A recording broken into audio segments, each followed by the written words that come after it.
to! Yo, words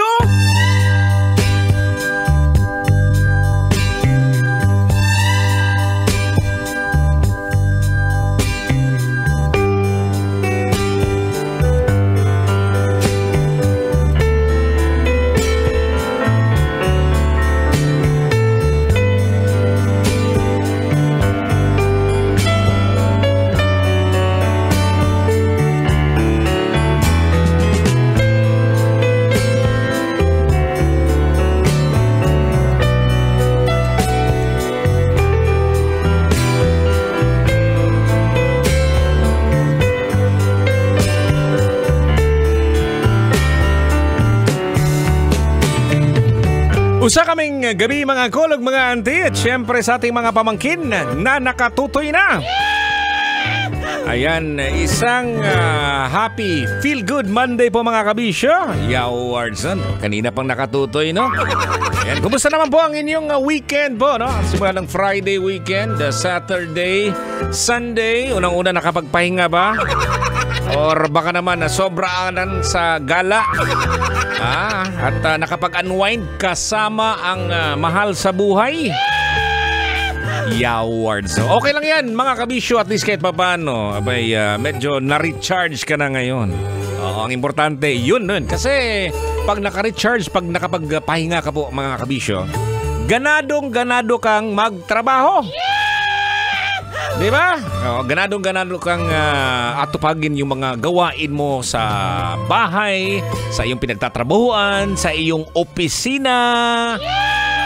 At syempre naman, alam mo naman, pag kakasweldo lang, ganado sa pagtrabaho.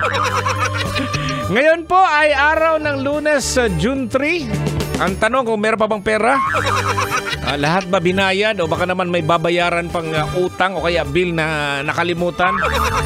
Antay-antay na lang tayo, baka maputulan tayo.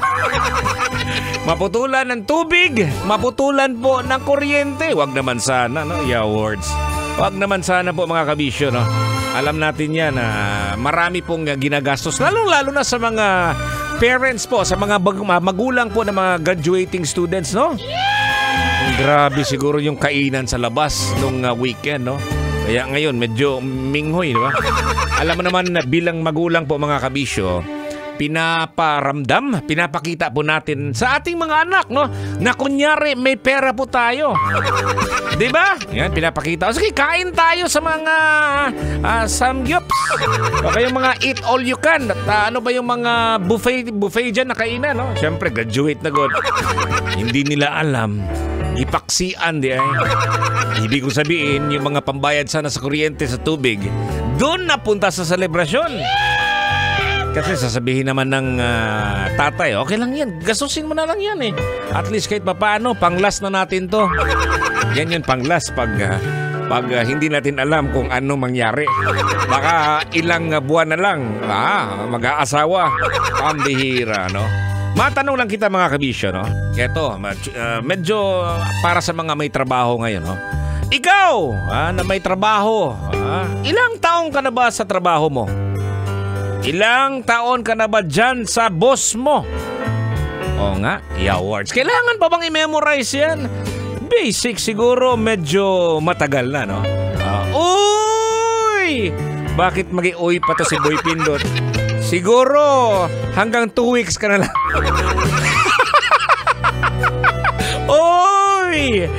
4 lang ang pwedeng mangyari mga kabisyo, no?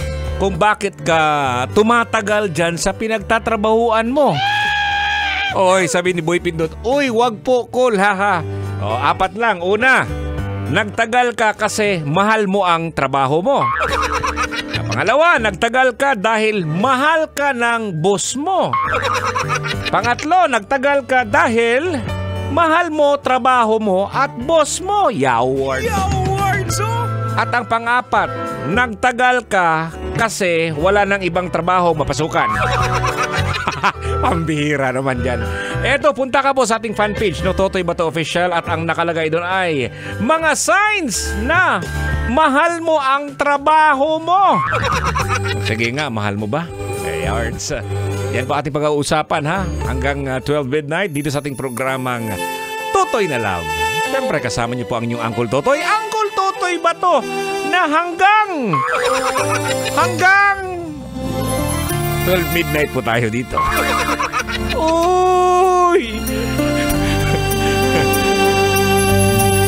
Kailangan pa bang i-memorize yan?